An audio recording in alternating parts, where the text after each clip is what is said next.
The memo that Republicans on the House Intelligence Committee released to Fox News and The Washington Examiner on Friday morning, everyone else had to wait until noon, is 4 pages long.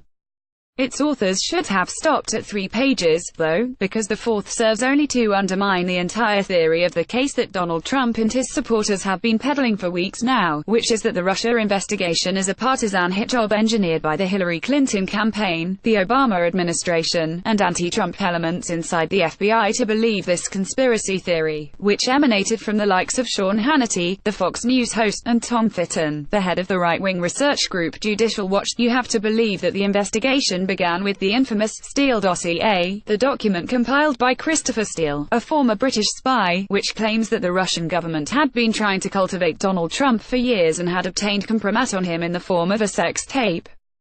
The right-wing argument goes that Clinton operatives cooked up a scandalous piece of fiction, got Steele to pass it along to some Trump-haters in the FBI, who then persuaded their bosses at the Justice Department to open an investigation, and here we are, 18 months later, with Robert Mueller and his investigators hounding an innocent president.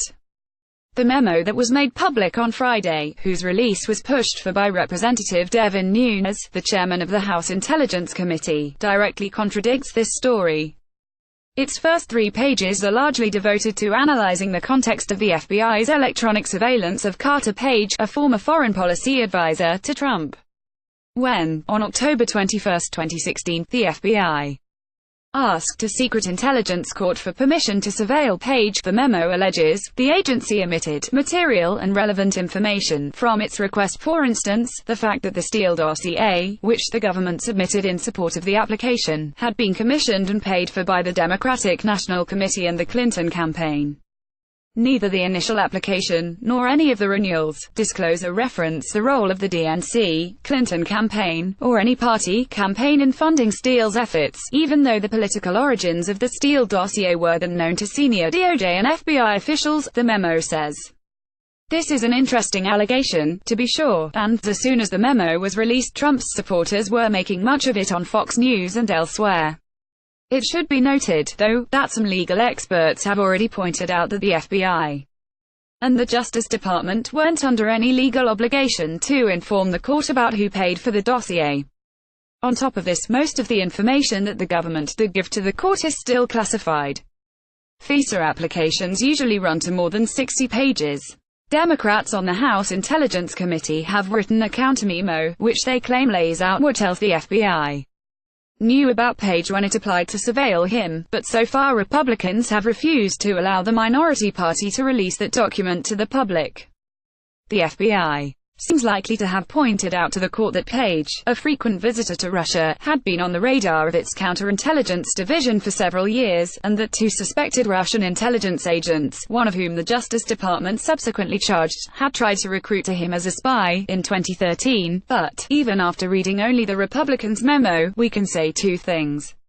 First, the FBI and the Justice Department didn't base their application to monitor Page entirely on Steele's work. And, second, and more important, the Trump-Russia investigation didn't begin with a Steele dossier. These 2 facts are there in that lonely paragraph on the 4th page of the Nunes memo. This is how it begins. The Page FISA application also mentions information regarding fellow Trump campaign advisor George Papadopoulos, but there is no evidence of any cooperation or conspiracy between Page and Papadopoulos. The Papadopoulos information triggered the opening of an FBI counterintelligence investigation in late July 2016 by FBI agent Peter Strzok. In other words, the Trump-Russia probe began with an investigation of Papadopoulos, a young foreign policy aide to the Trump campaign, who last year pleaded guilty to lying to the FBI. A Times story in December provided basically the same account, but this isn't a newspaper report, it is an official memo written by congressional staff members quoting a secret FBI court filing. Far from confirming the conspiracy theory promoted by Trump, Hannity, and Fitton, the Nunes memo contradicts a central element of it. No wonder that some people in the White House, including the Chief of Staff John Kelly, were reportedly less enthusiastic about releasing it than Trump was. Rising White House fear Nunes memo is a dud, a headline at Axios read on Thursday. Yet, for the conspiracy theorists, the contents of the memo matter less than the support they've received recently from at least some elements of the Republican Party leadership, including Paul Ryan, the House Speaker, who earlier this week said the memo should be made public and talked about the need to cleanse the FBI. Trump is capable of anything. We know this from his firing of James Comey last May, and his attempted firing of Mueller last June, which was reportedly only thwarted when the White House counsel, Don McGahn, threatened to quit.